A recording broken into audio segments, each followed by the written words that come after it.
오늘 본문의 말씀을 가지고 재직들에게 무엇이 필요할까요? 라는 제목으로 함께 말씀을 나누도록 하겠습니다.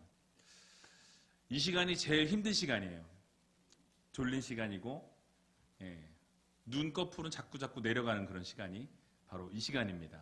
그래서 이때 설교하는 저기가 너무너무 부담이 돼요. 근데 감사함으로 또 이렇게 섬길 수 있어서 감사하고요. 우리 옆에 계신 분들에게 좀 잠을 깨기 위해서 이렇게 좀 인사했으면 좋겠습니다. 말씀대로 사는 재직들이 됩시다. 말씀대로 사는 재직들이 됩시다. 또 앞에 뒷분에게 또 이렇게 인사했으면 좋겠습니다. 당신 때문에 행복합니다. 당신 때문에 행복합니다. 인사하는 동안에는 잠이 좀 깨신 것 같아요. 그러나 인사가 끝나자마자 또 다시 눈이 감겨지는. 자, 오늘날 이 세상에 수많은 일들이 일어나고 있습니다. 나라 안팎으로 좋지 않은 소식들이 많이 들려오고요. 또 여기저기서는 전쟁과 기근의 소식들이 또 많이 발생하는 것을 보게 됩니다. 이 세상에 종말이 다가오고 있음을 감지할 수 있는데요. 특별히 마태복음 24장에서 서술하고 있는 이 세상의 끝에 나타날 현상들과 또 오늘날 지구에 살고 있는 우리들이 살고 있는 이곳에서 일어나고 있는 일들이 일치하고 있는 것을 우리가 볼 수가 있습니다. 누구도 부인할 수가 없어요. 종말이 정말 다가오고 있구나. 예수님께서 말씀하신 그 마태복음 24장의 종말의 그런 현상들이 여기저기서 일어나는 것을 보게 되죠. 예를 들어서 민족이 민족을, 또 나라가 나라를 대적합니다. 또 여러 곳에서 기근이 있고 또 지진이 있을 것이라고 말씀하셨어요. 또 많은 사람들이 자기가 그리스도다, 내가 예수다라고 하는 사람들이 여기저기서 많이 일어난다라고 이야기합니다. 우리나라에도 예수가 참 많이 있죠. 본인이 예수라고 하는 사람들 많이 있습니다. 그때가 바로 재난의 시작이다라고 성경은 말씀합니다. 이처럼 전쟁이 끝이 없이 일어나고요. 굶어 죽는 사람들이 계속해서 있고 지진과 쓰나미가 일어나고 있다라는 거예요. 그럴 때 우리는 예수님께서 우리에게 주신 경고의 메시지를 귀담아 듣지 않을 수가 없다라는 것입니다. 그래서 여러분, 예수님께서 우리에게 주신 경고의 메시지를 잘 들어야 되는데요. 그러니까 성도들은 깨어서 기도해야 한다라고 말씀하시죠. 마지막 때를 준비해야 합니다. 그래서 여러분, 그렇다면 이러한 시기에 우리 재직들은, 우리 성도들은 과연 무엇이 필요할까요? 어떻게 이 세상을 살아가야 할지 한번 생각해 보는 시간을 갖기를 원합니다. 모든 재직들에게 주시는 말씀, 새로 재직, 임직을 받으신 분들 뿐만 아니라 여기 앉아 계신 모든 분들이 과연 하나님께서 무엇을 우리들에게 교훈하고 계신지 함께 생각해 보기를 원합니다. 첫 번째로는 먼저 베드로 사도에게 정신을 차리고 근신하여 기도하라 라고 이렇게 권면하는 것을 볼 수 있습니다. 우리 4장 7절을 같이 한번 읽어보도록 하겠습니다. 만물의 마지막이 가까워왔으니 그러므로 너희는 정신을 차리고 근신하여 기도하라. 아멘. 무엇이 가까이 왔다고요? 마지막. 종말이 가까이 왔다라고 말씀합니다. 그러므로 어떻게 해야 된다고요? 너희는 정신을 차리고 기도하라, 근신하여서 기도하라 라고 말씀합니다. 여러분, 마지막 때가 다가왔기 때문에요, 우리는 정신을 차리지 않으면 쓰러지고 넘어질 수밖에 없습니다. 특별히 기도하지 않으면요, 어둠의 세력들이 계속해서 우리를 공격하고 우리를 잡아뜨리고 넘어뜨린다라는 거예요.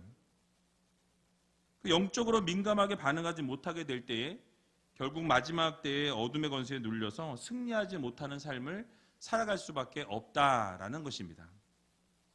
그러므로 참 신이자 하나님의 아들이신 예수 그리스도께서 하신 것처럼 주님께서도 십자가에 달리시기 전에 이렇게 말씀하셨어요. 마태복음 26장 41절에 보면 이렇게 말씀하죠. 시험에 들지 않게 깨어 있어 기도하라. 마음에는 원이로되 육신이 약하도다 하시고 라고 말씀합니다. 그러니까 주님께서도 깨어서 시험에 들지 않게 너희들 기도해야 한다. 언제 시험에 들지 알 수 없기 때문에 늘 깨어서 근신하여서 기도해라 라는 것이 주님의 메시지였습니다. 여러분, 우리가 시험에 들지 않기 위해서는 어떻게 해야 된다고요? 깨어서 기도해야 합니다. 여러분, 깨어서 말씀을 들으십시오. 졸지 마시고. 그래서 여러분, 물론 쉽지 않습니다. 깨어서 늘 기도하는 건 마음은 원하지만 육신이 받쳐주지 못하는 거예요. 지금도 말씀을 열심히 듣고 싶지만 뭐예요? 잠을 이겨내지 못한다라는 거예요. 여러분, 에베소서 6장 18절에 보면요, 이렇게 우리들에게 또 말씀합니다. 같이 한번 읽어보겠습니다. 모든 기도와 간구로 하되 무시로 성령 안에서 기도하고 이를 위하여 깨어 구하기를 항상 힘쓰며 여러 성도를 위하여 구하고. 아멘. 무엇입니까? 늘 기도하라는 거예요. 모든 기도와 간구로 무시로 성령 안에서 계속해서 구하고 기도하고 간구하라 라는 말씀을 우리들에게 교훈하고 있습니다. 또 골로새서 4장 2절에도 보면 기도를 항상 힘쓰고 기도에 감사함으로 깨어있으라 라고 말씀합니다. 아마 여러분들이 조실까봐 제가 계속 깨어있으라 그래서 는 건 아닌데 어떻게 그렇게 됐네요. 여러분, 정말로 우리가 늘 깨어서 기도해야 한다라는 거예요. 깨어서 근신하여서 그 주님의 말씀을 듣고 좌로나 우로나 치우치지 아니하고 하나님 말씀 가운데 굳건히 설 수 있도록 늘 깨어서 기도해야 한다라는 것을 우리들에게 교훈하고 있습니다. 이 모든 성경 구절의 키포인트가 무엇입니까? 바로 깨어서 뭐해라? 기도해라 라는 것입니다. 기도하는데 힘쓰라고 말씀합니다. 여러분, 기도하는데 왜 힘써야 됩니까? 여러분, 왜 기도해야 합니까? 기도는 영적인 호흡입니다. 기도는 만사를 변화시킵니다. 기도를 통하여 하나님의 천국 그 보좌가 완전히 열려지고 하나님의 놀라우신 복이 쏟아지는 것이 기도를 통해서 이루어진다는 사실을 여러분들 모두 믿으시기 바랍니다. 깨어 우리가 기도할 때에 우리의 삶이 변화되어지고 우리가 깨어서 기도할 때에 분명히 하나님께서 영적 전쟁에서 승리할 수 있도록 인도해 주신다는 사실을 여러분들 모두 믿으시기 바랍니다. 그래서 베드로 사도 역시 그 사실을 알았기 때문에 가장 기본적인 기도를 먼저 하라고 강조합니다. 여러분, 기도는요, 말씀드린 것처럼 영적인 호흡입니다. 그리고 가장 밑바탕에 깔려 있어야 될 것이 무엇입니까? 바로 기도라는 것입니다. 우리가 예수 그리스도를 믿는다라고 한다면, 하나님의 백성이라면, 우리가 정말로 구원받은 주님의 자녀들이라면 우리는 기도를 그치는 그런 범죄를 해서는 안 된다라는 거예요. 여러분, 그러므로 사랑하는 의제일교회 성도 여러분, 마지막이 가까이 왔으니 정신을 차리고 무엇을 해야 합니까? 기도를 해야 한다라는 것입니다. 그래서 여러분, 근신하여 기도할 때 만사가 변한다라는 이 사실 여러분 모두 믿으시고, 우리가 영적인 호흡이 끊어지면요, 결국 우리는 죽을 수밖에 없는 사람들입니다. 그러므로 기도에 열심을 낼 수 있는 모든 재직들이 다 되시길 주님의 이름으로 간절히 축원을 드립니다. 두 번째로는요, 베드로 사도는 우리들에게 마지막 때가 될 때에 서로 깊이 사랑하라 라고 이렇게 권고하고 있는 것을 볼 수 있습니다. 오늘 본문 8절을 보게 되니까요, 이렇게 말씀합니다. 우리 같이 한번 8절 읽어보도록 하겠습니다. 무엇보다도 열심으로 서로 사랑할지니 사랑은 허다한 죄를 덮느니라. 아멘. 자, 마지막 때가 다가오게 되면 사랑이 식을 거라고 이야기합니다. 이기적인 마음과 미움이 이 세상을 덮어버린다라는 거예요. 그래서 더욱 크리스찬들에게 요구하는 것은 무엇입니까? 서로 뭐해라? 사랑해라. 서로 사랑해라 라고 말씀합니다. 이 사랑은요, 뜨뜻미지근한 사랑을 말씀하는 것이 아니에요. 진실로 뜨겁게 서로를 아끼고 사랑하는 그런 사랑으로 서로를 사랑해라 라는 말씀이에요. 오늘 오전에 말씀 들었던 것처럼 하나님을 사랑할 때 어떻게 사랑하라고요? 다 까먹으셨나요? 죽도록. 어떻게 사랑하라고요? 목숨을 다하여, 마음을 다하여, 뜻을 다하여 주 여호와를 하나님을 사랑하라라고 말씀을 드렸습니다. 그래서 우리가 정말 서로 사랑할 때 진실로 뜨겁게 서로 아끼고 사랑하는 마음이 우리 성도들 사이에 있어야 한다라는 거예요. 특별히 재직들 사이에 있어야 한다라는 것입니다. 예수님께서 죽기까지 사랑하신 그 사랑을 우리가 그대로 실천하고 모범 되신 그 예수 그리스도를 따라가려면 우리도 서로 사랑하는 형제 자매들이 되어야 한다라는 사실이에요. 이 사랑에 대해서 예수님께서는 늘 강조하십니다. 마태복음 5장을 보게 되면요, 예수님께서 우리들에게 사랑해 주는 사람들을 사랑하는 것은 세리도 사랑할 수 있다라고 이렇게 말씀하십니다. 그러면서 너희를 미워하고 원수된 자를 사랑하는 것이 진정한 사랑이라고 우리들에게 교훈하고 계신 것을 볼 수 있습니다. 그리고 그 원수들을 위해서 사랑할 뿐만 아니라 뭐 하라고 말씀하시죠? 기도하라고 말씀하세요. 기도하라고. 이 명령은 우리에게 있어서 결코 쉬운 일은 아닙니다. 왜냐하면 내 기도하기도 바쁘거든요. 남의 기도까지 언제 합니까? 쉽지 않아요. 그런데 원수까지를 위해서 기도해라. 그것은 정말 어려운 일이라고 생각합니다. 근데 같은 교회 안에서 우리 성도들을 위해서 또 특별히 기도가 필요한 성도들을 위해서 우리는 반드시 기도해야 합니다. 예수님께서 우리에게 명령으로 사랑하라라고 끝내신 것이 아니라 정말 주님께서는 자기 자신의 생명을 던지시기까지 사랑을 실천해 보여주셨습니다. 그래서 그 아픔과 고통을 감당하셨다라는 거예요. 십자가의 사랑을 우리에게 보이시기 위해서 죽음도 불사하시고 우리에게 생명을 내어주셨다라는 사실이에요. 이런 예수님의 사랑을 따르고 그 사랑을 본받는 것이 우리 재직들에게 있어야 할 사랑인 것입니다. 하지만 이 사랑을요, 실천하는 것은 결코 쉬운 일이 아니다라는 말씀이에요. 사실 이것은 우리의 힘과 능력으로 감당할 수가 없습니다. 바로 예수 그리스도의 십자가의 사랑을 의지하고 성령님의 인도하심을 따라서 하나님께서 힘 주시고 능력 주셔야 이 사랑으로 사랑할 수 있는 성도들이 될 수 있다는 것을 여러분 모두 믿으시기 바랍니다. 근데 그 사랑이 그럼 왜 필요하냐? 도대체 그 사랑 가지고 뭐 하려고 그렇게 서로 사랑하라고 말씀하시느냐? 그 본문 뒷절에 나와 있는데요. 하반절에 보니까 사랑은 뭐 한대요? 모든 죄를, 허다한 죄를 덮는다라고 말씀하고 있습니다. 바로 이 말씀은 잠언 10장 12절을 인용한 말씀인데요. 미움은 다툼을 일으켜도 사랑은 모든 허물을 가리우느니라 라고 말씀합니다. 그러니까 사랑은요, 그냥 사랑하는 것뿐만 아니라 이 사랑으로 모든 것들을 덮어주게 된다라는 거예요. 모든 죄를 가리워준다라고 말씀하고 있습니다. 그러니까 사랑은요, 상대방의 잘못이나 죄를 용서하고 잊게 해주는 힘이 있습니다.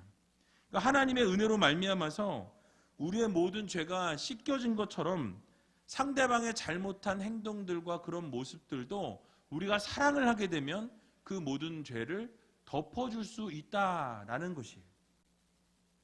여러분, 우리 자신들 한번 돌아봅시다.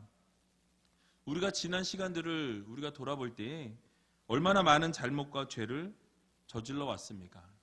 여러분들 속해 있는 학교에서, 가정에서, 직장에서, 사업장에서, 여러분들 속해 있는 어떤 공동체 안에서 어느 단체에 있든지 수많은 죄를 저질러 왔다라는 거예요.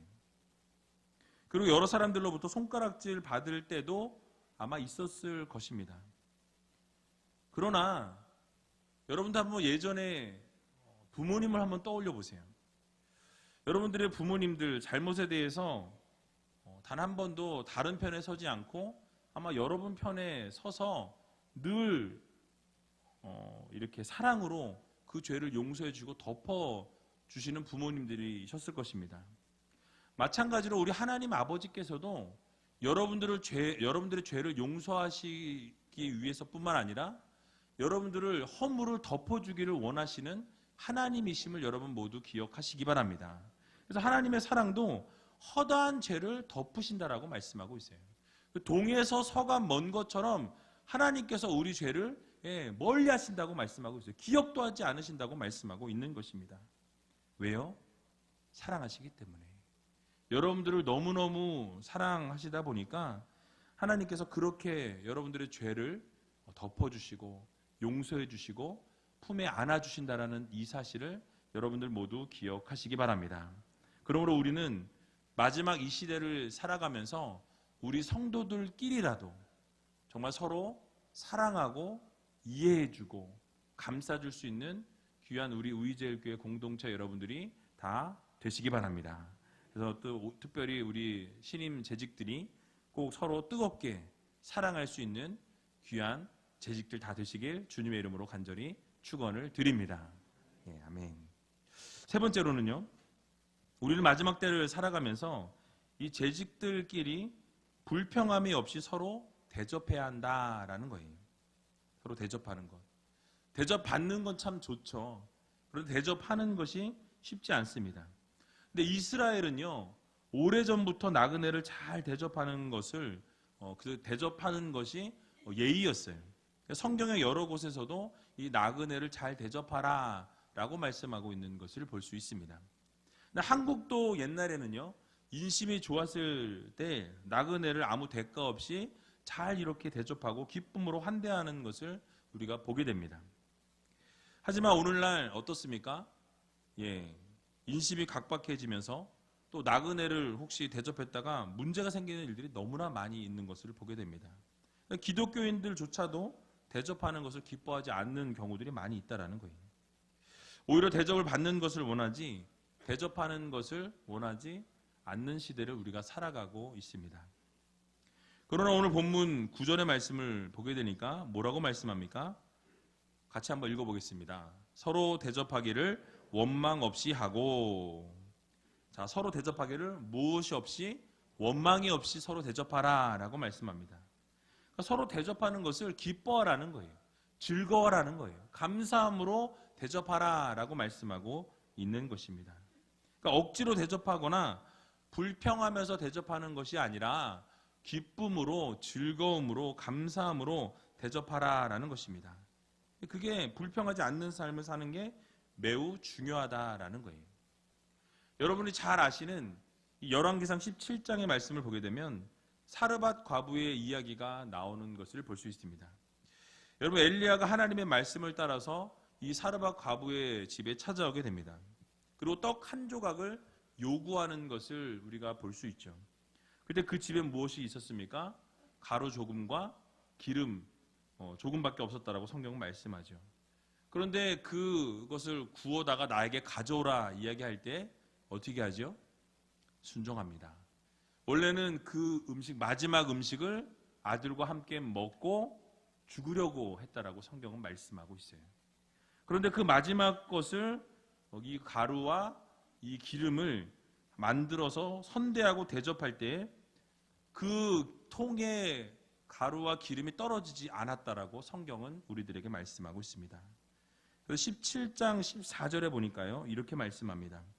이스라엘 하나님 여호와의 말씀이 나 여호와가 비를 지면에 내리는 날까지 그 통의 가루는 다하지 아니하고 그 병의 기름은 어떻게 한대요? 없어지지 아니하리라 하셨느니라. 아멘. 여러분, 무엇입니까?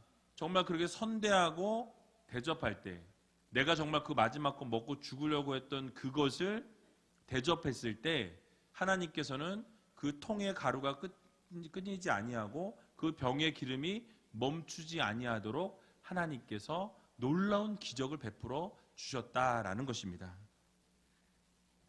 여러분, 그것뿐만이 아니에요. 이 과부의 아들이 병들어 죽게 되는 일이 생기는 것을 보게 됩니다. 그런데 엘리야가 어떻게 하죠? 기도함으로 그 자녀가 살아나게 되는 놀라운 기적의 역사도 경험하게 되더라는 것입니다. 모든 일들이 이 선지자 엘리야에게 마지막 것을 대접하면서 불평하지 아니하고 불만하지 아니하고 감사함으로 그렇게 선대하고 대접할 때에 하나님께서는 놀라운 기적의 역사를 그 가정 가운데 보여주셨다라는 말씀입니다. 그러므로 우리 삶에도 여러분들의 가정 가운데도 여러분들의 삶 가운데도 하나님의 놀라우신 기적을 경험하기 원하신다면 여러분 주변의 분들을 돌아보고 선대하고 대접할 수 있는 여러분들이 다 되시기 바랍니다. 그래서 여러분 부메랑 효과라는 말이 있어요. 이 부메랑은 여러분들이 아마 남자분들은 어렸을 때 던져보신 기억들이 있으실 거예요. 오스트레일리아 원주민들이 사용했던 이 수렵 기구인데요. 자기가 이렇게 던지면 어떻게 되죠? 부메랑이 쫙 날아갔다가 쫙 다시 돌아옵니다. 날려보신 적 있으세요? 저는 어렸을 때 날려본 기억이 있어요. 그런데 이 부메랑 효과라는 것은 무엇이냐면 자신이 했던 그 어떠한 행위를 통해서 다시 자기 자신에게 그 일들이 돌아오는 경우를 이 부메랑 효과라고 우리는 이야기합니다. 옛날 이솝 우화를 보게 되면 아마 여러분 기억나시는지 모르겠어요. 한 사자와 생쥐 이야기가 있습니다. 생쥐가 자기 자신을 사자에게 잡혔을 때 자기 자신을 살려주면 내가 이것을 꼭 갚겠다라고 이야기합니다. 근데 사자는 그래서 자기 생쥐 저 먹어봐야 얼마나 되겠어요? 작아서. 그래서 그 생쥐를 놓아줍니다. 근데 어느 날 사자가 사냥꾼들이 놓아둔 덫에 걸리게 됩니다. 그때 생쥐가 자신을 살려주었던 그 사자에게 다가와서 그 덫을 풀어주게 되었다는 거예요. 받은 은혜를 똑같이 베풀게 되었다는 것입니다. 그러니까 비록 작은 몸집의 생쥐였지만 어려운 일이 있을 때 사자를 구해주게 되었다라는 말씀이에요.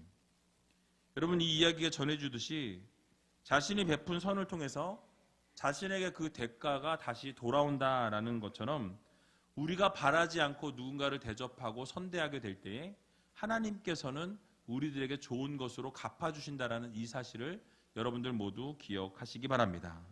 성경에도요, 이 부메랑 효과에 대해서 많은 부분에서 언급하고 있는 것을 우리가 볼 수 있습니다. 그래서 외롭고 힘들고 어려운 분들을 도와주고 대접할 때에 하나님께서 결국 그렇게 선대하시고 베풀어 주시고 반드시 갚아 주신다는 사실을 여러분 모두 기억하시기 바랍니다. 특별히 자신을 드러내거나 또 자신이 어떤 것을 받기 위해서 선행을 하는 게 아니라 섬기는 마음으로 베풀고자 하는 마음으로 정말 기쁨으로 그렇게 섬기면서 나아가게 될 때에 하나님께서 반드시 베풀어 주시고 여러분은 갚아 주신다라는 이 사실을 여러분 모두 믿으시고 날마다 선대할 수 있는 여러분들이 다 되시기 바랍니다. 그래서 마태복음 7장 12절을 보게 되면요, 이렇게 말씀합니다. 그러므로 무엇이든지 남에게 대접을 받고자 하는 대로 너희는 남을 어떻게 하라고요? 대접하라. 이것이 율법이요 선지자니라 라고 말씀합니다. 즉 우리가 남에게 대접을 바라고 무엇인가를 이렇게 대가를 바라기 전에 먼저 남을 대접하고 선대하라는 거예요. 먼저 섬기는 모습을 우리들에게 요구하고 계신다라는 것입니다. 그러므로 사랑하는 의제교회 성도 여러분, 그래서 여러분들이 먼저 섬기시고 먼저 선대하시고 먼저 이렇게 모든 것들을 베풀어 줄 때에 반드시 하나님께서 여러분들의 선행을 기억하셨다가 갚으신다라는 이 사실을 여러분 모두 믿으시고 날마다 불평함이 없이 기쁨으로 섬길 수 있는 저와 여러분들이 다 되시길 주님의 이름으로 간절히 축원을 드립니다. 마지막으로 네 번째가 있는지 모르셨죠? 맨날 세 번째로 끝냈는데 이렇게 허를 찌르는 때가 또 있어야 됩니다. 재직들에게 필요한 것은 받은 은사대로 서로 봉사해야 한다라는 거예요. 여러분 우리는 가끔 교회 안에서 수많은 사람들이 하나님께서 주신 달란트가 있는데 귀한 달란트들을 그냥 놓쳐버릴 때가 참 많이 있는 것을 보게 됩니다. 그러니까 달란트를 사용하지 않는 거예요. 근데 하나님이 분명히 주신 재능이 있는데 그 재능을 그냥 썩혀버리더라는 것입니다. 근데 여러분 하나님이 주신 달란트를요 그냥 묻어두면 어떻게 되죠? 책망을 받는다라는 거예요. 그래서 우리가 받은 은사를 여러분 그 받은 달란트를 사용하시기 바랍니다. 오늘 본문 10절에 보니까 뭐라고 말씀하죠? 우리 같이 한번 10절 읽어보도록 하겠습니다. 각각 은사를 받은 대로 하나님의 각양 은혜를 맡은 선한 청지기 같이 서로 봉사하라. 아멘. 자, 하나님으로부터 받은 선물인 이 달란트를 우리가 서로 섬기고 서로를 봉사하기 위해서 사용하라 라고 말씀하고 있는 것입니다. 여러분 어떤 달란트를 받으셨습니까? 아마 여러분들 각자에게 하나님이 놀라운 달란트를 주셨을 거예요. 남의 눈엔 보이지 않는데 내 눈에만 보이는 게 있어요. 남들은 전혀 그것에 관심이 없는데 나는 그게 자꾸 눈에 거슬려요. 자꾸 내 눈에 보여요. 그럼 그거는 하나님이 여러분들에게 주신 달란트라는 거예요. 그 달란트를 사용하고 봉사하고 헌신해서 하나님의 나라와 영광이 확장될 수 있도록 여러분들이 최선을 다할 수 있기를 주님의 이름으로 간절히 축원합니다. 여러분, 우리 몸에는요 여러 지체가 있죠. 손은 손으로서, 발은 발로서, 눈은 눈으로, 코는 코로, 입은 입으로, 여러 가지 지체가 각자의 역할을 담당하고 있다라는 거예요. 근데 여러분, 은사대로 최선을 다하고 움직일 때 우리 몸은 유기체적으로 하나 되어서 잘 움직이게 되어진다라는 것입니다.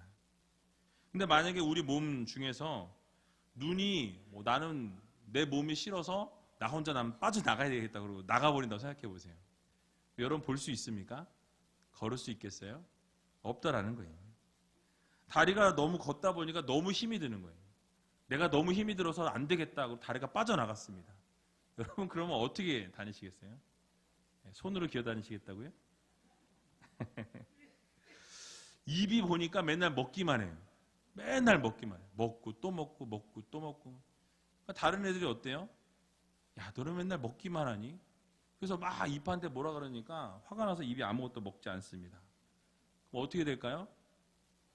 다른데 에너지가 사용을 할래야 할 수가 없더라는 거예요. 그러니까 각자에게 하나님이 주신 달란트가 있고 각자에게 하나님께서 허락해 주신 것들이 있다라는 거예요. 그 지체들이 자기 자신들에게 주신 달란트대로 움직이고 유기체적으로 그 모든 것들을 해 나갈 때에 교회는 아름답게 세워져 나갈 수 있다라는 사실을 여러분들 모두 기억하시기 바랍니다. 또 한 가지는요, 내가 이거 그만두면 망할 거야 라고 생각하시는 분들이 있는지 모르겠는데 그렇지 않아요. 하나님의 일은 하나님께서 이끌어 가십니다. 어느 것이 사역의 펑크가 나면요, 또 하나님께서 그 사역들을 이루어 가신다라는 거예요. 하나님의 사역은 하나님께서 이루시고 하나님의 교회는 하나님이 인도하신다는 사실을 여러분들 모두 기억하시기 바랍니다.